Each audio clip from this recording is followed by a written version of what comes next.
The Overcoat by Nikolai Gogol is a 1842 short story. Probably one of my favorites of all time. It's right up there with probably like Shirley Jackson's The Lottery and Flannery O'Connor's A Good Man Is Hard to Find in the sense of communicating a lot of important information to the reader, like subtext themes and all this stuff. Great, like heavy um, subject matter within, like, without being dense or without being loquacious or kind of circuitous. So yeah, it is about Akeki Akevich. Well, for most of the novel, I kept misreading it. I'm sorry, the story. I kept reading it as Arcady or Akedi, but it is Akeki. I guess it's like if you pronounce it Akekievich, Bashmin, Bashmekin is his. I guess that's his full name, but it's usually just referred to as Akeki, and you get kind of a little snippet into his life on a daily basis, and um, he is a copyist in kind of a lowly classical Russian kind of St. Petersburg fashion. He is kind of at the behest and the whims of these other people of whom he's in service to, these higher ordering people, these titular counselors, and all these people that, in which that his other short story, The Nose, satirized, because of how, like how palpable like class tension was at the time. Like it was such a tense matter that like that Gogol thought it was necessary to actually satirize that. But in this one, there's very little satire. There's not a lot of there's a bit of irony, but it's in the service of something. I think that's not totally. It's totally sincere. It's totally earnest, and that's why uh, you come to upon each reread, and I should reread it more. And it has been about 4 years since I've read it initially, so it is like each time you grow kind of more and more, uh, you feel like not just like kind of like wasteful pity, not just kind of sympathy, but like you feel like an empathy, or I did for Akeki in his position, like he's just lowly, right at almost like at the bottom, not the total bottom of the bottom, but he doesn't really have a lot of say in his life. So basically, Akeki is um, doesn't really get a lot of appreciation. He's underappreciated, and everybody else kind of like makes fun of him. And he basically, he wants to get an overcoat, and that's the subject of the title of the story.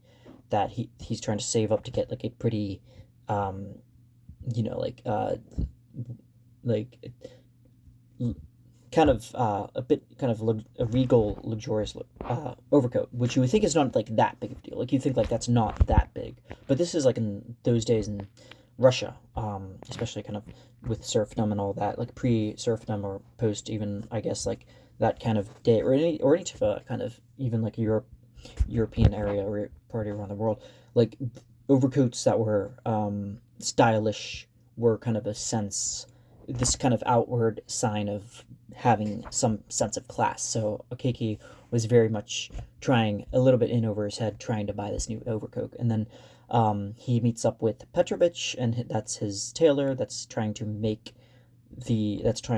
negotiate on how to kind of make this coat work, and within a budget. And um, basically, he one time had all this like energy and like motivation for copying. Like he did love, despite being kind of in that lowly position. Like he was like, what didn't really care the fact that, well, that he still, he really much loved copying as a like he went day in and day out with like smile, like glee and smiling. And now he's just thinking about the overcoat. Like it's just like completely overtaken him, just thinking about it every day.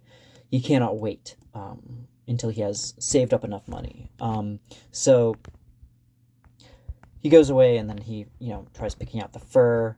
and then he finds out like one of the types of fur. It's like the fur of like some kind of rodent, not a rodent, but like a kind of some kind of, it's not angora fur, not quite as expensive, but it is definitely a little bit too much out of his price range. So he's tries to go get the perfect mix of like stuff that's like both. So he ends up finally getting the overcoat, picking it up from the shop fresh out of there, and then he's like so gleeful, and then he's on his way back home. These two scoundrels just like completely just like knock him down, leave him kind of lying in the middle of the freezing cold, and in Petersburg of all places, which is notoriously cold, and they steal his overcoat, and that's like kind of the end of that, and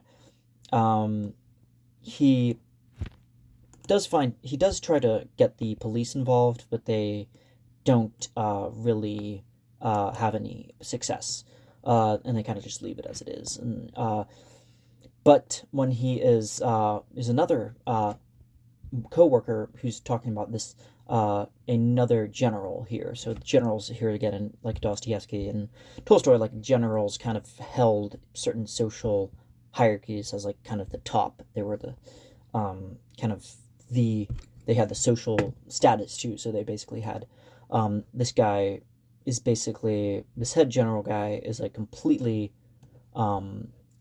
narcissistic and just completely aggrandizing and completely obsessed with himself, and is like always belittling Akeki, and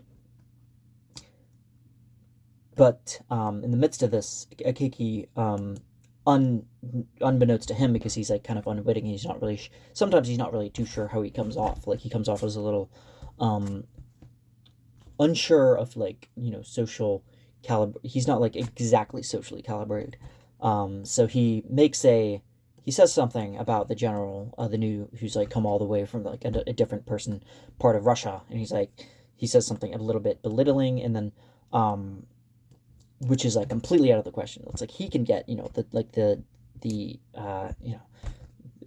receiving end of like of all this like abuse, but like the second he says to the general, like it's like whoa, it's like a blasphemy. So yeah, they basically he is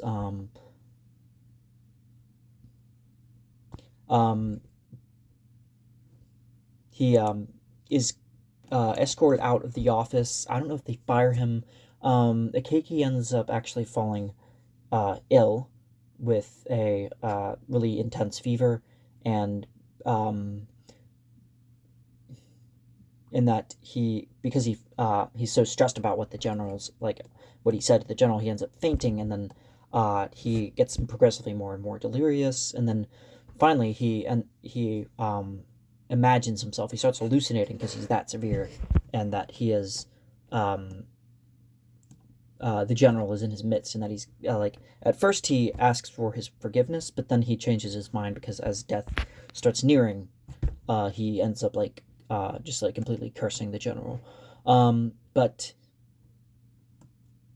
after he passes on, Akeki ends up people start identifying these phantoms going around that look eerily like Akeki in the streets of Petersburg. Sometimes stealing people's overcoats and haunting them, and and then finally, there's at one point Akeki's ghost finds out the general, and starts to haunt him in particular, and then basically like the general feels awful that he treated Akeki so bad, and kind of left him in the dirt, just like day after day, abusing him verbally like he did. So yeah, Akeki then he kind of does a similar thing to other people but the general in particular.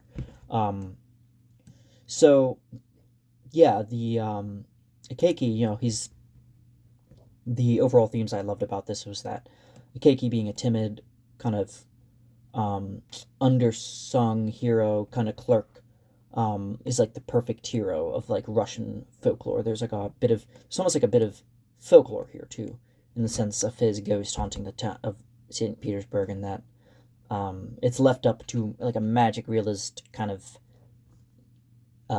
it's that's why it's like a maybe a little bit like the nose in the sense that like this guy is like a titular counselor wakes up one morning with the nose falling off, and the nose literally starts taking over aspects of his life and his family and livelihood. And yeah, in that sense it's like we're left to believe that Akiakovich's ghost is like this left up to interpretation on whether or not he's actually a physical manifestation of something that's actually going about, scaring people, or is it just a figure of speech, or is it just that? And I love how Gogol blurs the lines between the surreal and the real, and you can read it as a kind of traditionally realist novel in the sense that you can read a lot of like Tolstoy's or Turgenev's or Dostoevsky's novels as just being real. But in that sense, or you could read it as a bit as Akaki in this sense had, this is where the folklore kind of symbolism of old stories like orally brought down possibly through Russia. This is where that comes into handy, and that comes in to be quite compelling because there's a teleological kind of ethical comeuppance that these people get for mistreating Akaki, and he finally gets his kind of his due, his say. He finally although who's to say that how like content his ghost was, because he's haunting people, but he's stuck in kind of a cycle. But either way, like at least there's some with this kind of folklore you have the freedom to do that. And yeah, there was a adaptation by it was a film that was basically an animated film by Yurgi Nurestein, I believe the name, and he basically never finished it. And it's like a very long not stop motion, but it's pinstripe animation, so it's like it has these interesting kind of pinstripe texture of like I believe Citizen Kane, not Citizen Kane, the Trial, which is Orwell's adaptation of Kafka's obvious famous novel, used a similar thing in the intro to that. But yeah, it's a he took a long because all of it's hand drawn, and his wife did a fantastic job on the detail work and helping out. And he probably wouldn't be able to do it without her. But yeah, he's still alive, I believe. He's probably like well into his 80s, I believe. But don't quote me on that. But yeah, he's only bits and pieces of it have been released. I think the whole thing is at least 40 minutes, maybe longer, maybe. But yeah, he's been working on it from like the 80s, like the early 80s, like so 40 years at least, 45 maybe. But yeah, that's all I have for The Overcoat by Nikolai Gogol. And yeah, thanks for watching.